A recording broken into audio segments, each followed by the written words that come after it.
Hello friends, welcome to my channel one step ahead. आइए आज हम डिस्कस करते हैं एक इंडिविजुअल एसएससी की जिसकी इनकम फ्रॉम सैलरी और कुछ अदर सोर्सेज की इनकम है, जैसे डिविडेंड हो या इंटरेस्ट पोर्शन हो। तो वो अपना टैक्स प्लानिंग कैसे करें, क्योंकि उनकी सैलरी में से टीडीएस कटती है। तो वो प्रॉपर कौन सा इन्वेस्टमेंट करे, कहाँ इन्वेस्टमेंट करे जिसके वो प्रॉपर एग्जम्पशन डिडक्शन क्लेम कर सके और उसकी टीडीएस मिनिमम से मिनिमम हो सके। तो आइए आज हम टैक्स प्लानिंग पे डिस्कस करते हैं। सबसे पहली बात, जो इंडिविजुअल एसएससी होते हैं, जो एम्प्लॉय होते हैं, मैं तो उन्हें बोलूँगा कि सबसे पहले वो अपना इन्वेस्टमेंट डिक्लेरेशन टाइम पे भर दे, ताकि उनकी जो टीडीएस है वो प्रॉपरली कट सके। और यदि अभी तक आप इन्वेस्टमेंट डिक्लेरेशन नहीं भरे हैं तो अब तो आप भर ही लीजिए, क्योंकि ये जो लास्ट 3 मंथ है, जनवरी फरवरी मार्च, इसमें आपकी so that properly TDS cut सके। नहीं तो पता चलेगा कि लास्ट मंथ में, मार्च मंथ में आपकी क्या इन हैंड सैलरी आपकी नील ना हो जाए। तो इसीलिए सबसे पहले आप इन्वेस्टमेंट डिक्लेरेशन भर लें और ताकि आपकी टीडीएस प्रॉपरली कट सके। तो चलिए आज हम डिस्कस करते हैं कि एक इंडिविजुअल एसएससी अपना टैक्स प्लानिंग और मैनेजमेंट कैसे करे ताकि उसकी मिनिमम टीडीएस हो सके, specially for salaried person. List of exemption और डिडक्शन जो अवेलेबल है इंडिविजुअल एसएससी के लिए, उस पर हम डिस्कस करेंगे। बहुत सारे एग्जेम्पशंस ऐसे होते हैं जिसकी एक कैलकुलेशन होती है, मतलब ये कि वो उसमें आप कुछ प्लस माइनस नहीं कर सकते हैं। उसकी फार्मूला प्रिस्क्राइब्ड है कि list of following this this this, जिसमें आपकी एक फिक्स अमाउंट रहेगी, इतना आपको एग्जाम्पशन मिलेगा। और कुछ एक एग्जाम्पशन होते हैं जो आपने को क्लेम करना होता है, जैसे बहुत सारे कॉरपोरेट में, बहुत सारे एंटरप्राइजेज में ऐसे होते हैं कि एम्प्लॉय को जो सैलरी दिया जाता है उसमें कुछ अलाउंसेज रिम्बर्समेंट टाइप के होते हैं, मतलब medical reimbursement, washing allowances, uniform allowances और भी बहुत सारे newspaper allowances, telephone reimbursement, internet reimbursement. तो इस तरह के जो एग्जाम्पशंस हम क्लेम कर सकते हैं तभी जब हम इन्वेस्टमेंट डिक्लेरेशन भरते समय, उसके बाद उसमें इसकी सपोर्टिंग 1-2 मंथ की, जैसे उसमें प्रिस्क्राइब रहे, आप सपोर्टिंग अटैच कर दे। रेंट अगर हम पे कर रहे हैं तो रेंट स्लिप आप 2-3 मंथ का उसमें अटैच कर दे, साथ साथ आप कितना मंथली पे करते हैं वो उसमें भर दे। तो ये सारे आप एग्जाम्पशन और डिडक्शन क्लेम करने के लिए आपको प्रोसेस फॉलो करना होगा। आइए चलते हैं। कुछ एग्जाम्पशन जैसे कॉस्ट ऑफ ट्रेवल, एलटीसी होते हैं, मेंटेनेंस ऑफ यूनिफॉर्म, जो ऑलरेडी मैंने बताया। इस तरह के अलाउंसेस का एग्जाम्पशन मिलता है सब्जेक्ट टू सम लिमिट। और कुछ जैसे लिव इनकैशमेंट है, ग्रेजुएटी है, पेंशन कम्यूट कराते हैं, तो ये सब चीज़ जो रिटायरमेंट टाइम पे मिलते हैं, इसकी भी एक कैलकुलेशन है, जो इसमें हम कुछ ज़्यादा प्लस माइनस नहीं कर सकते हैं। नेचर ऑफ डिडक्शन, डिडक्शन क्या है कि ये एक एग्जाम्पशन से थोड़ा अलग है, जिसमें क्या होता है कि हम 80C से 80U तक एक डिडक्शन की सेक्शन है, धारा है इनकम टैक्स में। आइए हम डिस्कस करते हैं सबसे पहले 80C। 80C में क्या है कि इसमें बहुत सारे नेचर के इन्वेस्टमेंट करने होते हैं जिसका मुझे डिडक्शन मिलता है, जिससे मैक्सिमम 150 है, यानी 1,50,000। इसमें 80C में जैसे EPF, NPS, PPF, NSC और भी बहुत सारे टर्म डिपॉजिट होते हैं शेड्यूल बैंक में 5 years to 10 years। तो उस सब का हम 80C में क्लेम कर सकते हैं। ये सारे इन्वेस्टमेंट एलिजिबल हैं। और भी बहुत सारे हैं, जैसे नबार्ड में अगर आप डिपॉजिट कर रहे हैं, बहुत सारे म्यूचुअल फंड्स हैं नोटिफाइड गवर्नमेंट ऑफ इंडिया का या CBDT का, जो टैक्स सेविंग म्यूचुअल फंड होते हैं, उसमें भी आप इन्वेस्ट कर सकते हैं। 80D है, ये 80D जो सेक्शन है इसका हम एक सेपरेट स्लाइड में डिस्कस करेंगे आगे। और इसमें NPS पे भी हम एक सेपरेट स्लाइड बनाए हुए हैं, जिसमें 150 यानी 1,50,000 के बाद भी मुझे 50,000 का एडिशनल डिडक्शन मिल सकता है, उस पर भी हम एक सेपरेट स्लाइड बनाए हुए हैं। साथ ही साथ 80DD भी है, EEE है। इसमें हायर एजुकेशन के लिए इंटरेस्ट ऑन लोन जो है, इस पर हमको मैक्सिमम डिडक्शन कितना मिलेगा। यदि हम रेजिडेंशियल हाउस प्रॉपर्टी 80EE है, interest on loan taken for residential house property, इसमें 50 lakhs का एडिशनल डिडक्शन मिलेगा इंटरेस्ट पोर्शन का, जो एक प्रिस्क्राइब लिमिट है 2 lakhs इंटरेस्ट का हमको डिडक्शन मिलता है, इनकम फ्रॉम हाउस प्रॉपर्टी में भी इंटरेस्ट दिखाते हैं और मुझे डिडक्शन मिलता है, तो वो 2 लाख से के अलावा मुझे और ये 50,000 का ये डिडक्शन मिलेगा। साथ ही साथ इसमें और है कि फाइनेंशियल 19-20 में यदि अफोर्डेबल हाउसिंग स्कीम के अंतर्गत यदि आप परचेज किए हैं तो 150 का एक अलग से और डिडक्शन मिलेगा। मतलब ये हुआ कि अगर आपकी इंटरेस्ट 3.5-4 लाख रुपये आए तो 2 लाख रुपया तो आपको 24 सेक्शन में मिल जाएगा, 50,000 का आपका 80EE में मिल जाएगा, 80EE में भी मिल सकता है 150 तक का।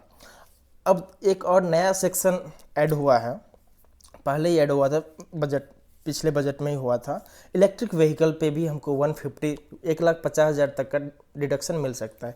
इलेक्ट्रिक व्हीकल पे ऑलरेडी गवर्नमेंट बहुत फोकस करते हैं, तो इसके लिए एक सेक्शन भी ले आए हैं इंडिविजुअल एसएससी के लिए कि आप इलेक्ट्रिक व्हीकल परचेज करिए, हम आपको डिडक्शन देंगे।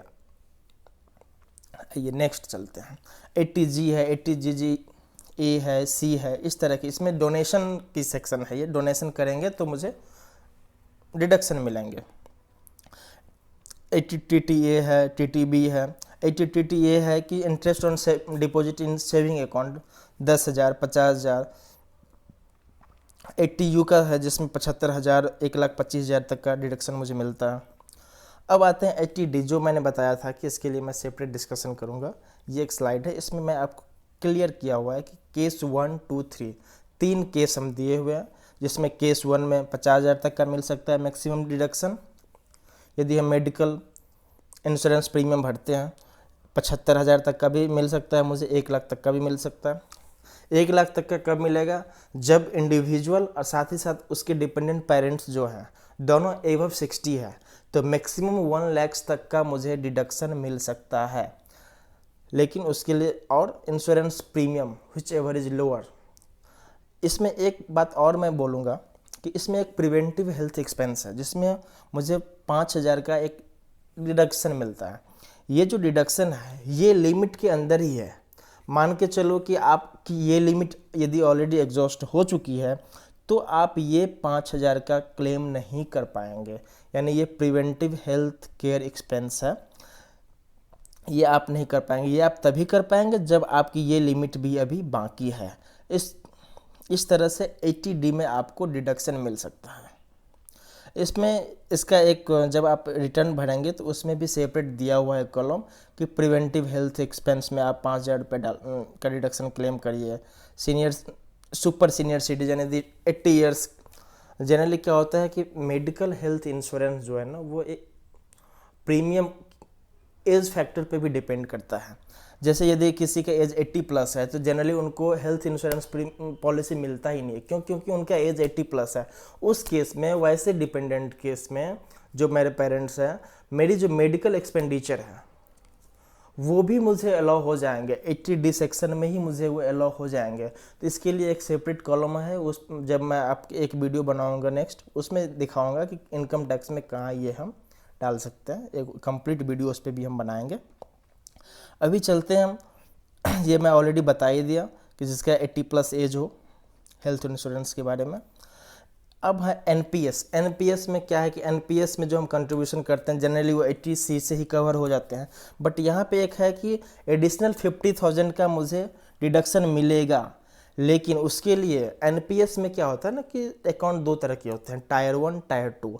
यदि आप टायर 2 में कंट्रीब्यूशन कर रहे हैं 50,000 का तो आपको डिडक्शन बिल्कुल नहीं मिलेगा। इसीलिए सबसे पहली बात ध्यान ये रखना है कि टायर 1 में ही हमको कंट्रीब्यूशन करना है एडिशनल 50,000 का, यदि हमको डिडक्शन क्लेम करना है तो ये सबसे मेन पॉइंट ये है कि 50,000 का जो हम कंट्रीब्यूशन करेंगे वो टायर 1 में ही होनी चाहिए। टायर 2 में है कुछ एम्प्लॉय के लिए, जो गवर्नमेंट एम्प्लॉय है उनके लिए है, लेकिन उसमें भी लॉक इन पीरियड किया हुआ है कि 3 इयर्स तक आप विड्रॉ नहीं कर सकते हैं। कुछ हम एग्जांपल्स जैसे कि बताया था कि कुछ म्यूचुअल फंड्स हैं, गवर्नमेंट ऑफ इंडिया का notified tax saving mutual fund है, जिसमें अगर आप पैसा लगा रहे हैं, कुछ इन्वेस्टमेंट कर रहे हैं तो उसकी भी डिडक्शन आपको मिलेगी। ये एग्जाम्पल मैंने यहाँ पे दिया हुआ है। ये सब म्यूचुअल फंड्स हैं और भी बहुत सारे म्यूचुअल फंड्स हैं। इसकी मैं रिटर्न भी यहाँ पे दिया, ब्रेक किया हुआ है, 1 ईयर, 3 ईयर, 5 ईयर। इसमें देखिए बहुत ही अट्रैक्टिव रिटर्न है इसमें। और भी इस तरह के बहुत सारे, यहाँ पे मैं कुछ म्यूचुअल फंड के लिस्ट दिए हुए हैं जिसमें अपने को दिख रहा है कि 3 ईयर्स है, 5 ईयर्स है, 1 ईयर रिटर्न की परसेंटेज दिए हुए हैं। अभी जैसे मैं मान के चलूँ, देखते हैं कि कोटक की क्या है। 1 ईयर की रिटर्न भी इसकी बहुत हैंडसम है। वैसे तो रिटर्न अगर देखना हो तो 1 ईयर को बेस मान के नहीं, एटलीस्ट 5 ईयर्स, 3 ईयर्स के हिसाब से देखना चाहिए। हालांकि इस पर मैं एक सेपरेट वीडियो बनाऊंगा। अब जैसे इसका रेटिंग भी 4 स्टार रेटिंग है। अगर मैं इसका देखूँ ना, होल्डिंग, इस सारे कंपनी में ये म्यूचुअल फंड इन्वेस्ट किए, इक्विटी लिए हुए हैं 7%, 6%, 5%। तो ये जितनी भी कंपनी होती है ना जनरली म्यूचुअल फंड वाले, इसमें इनकी जो फंडामेंटल जो बहुत ही स्ट्रांग होती है, जिस कंपनी के, जो निफ्टी 50 की कंपनी होते हैं, लार्ज कैप के होते हैं या मीडियम कैप के होते हैं, उसी समय ये इन्वेस्ट करते हैं। इसीलिए म्यूचुअल फंड तो सही है ही। म्यूचुअल बाकी देखने के लिए आप म्यूचुअल फंड सही है .com देख सकते हैं। बाकी और भी है इसी तरह के बहुत सारे म्यूचुअल फंड्स हैं। इस पर मैं एक सेपरेट वीडियो बनाऊंगा। चलिए, ये रही कुछ म्यूचुअल फंड जो ऑलरेडी डिस्कस किए हुए थे। Thank you for watching this video and please, यदि आपको ये वीडियो अच्छा लगा तो चैनल को ज़रूर सब्सक्राइब करिए, लाइक करिए, कमेंट्स करिए, शेयर करिए। और मैं इसी तरह से आपको और भी बहुत सारे वीडियो प्रोवाइड करता रहूँगा। तब तक के लिए thank you, bye bye, have a nice day.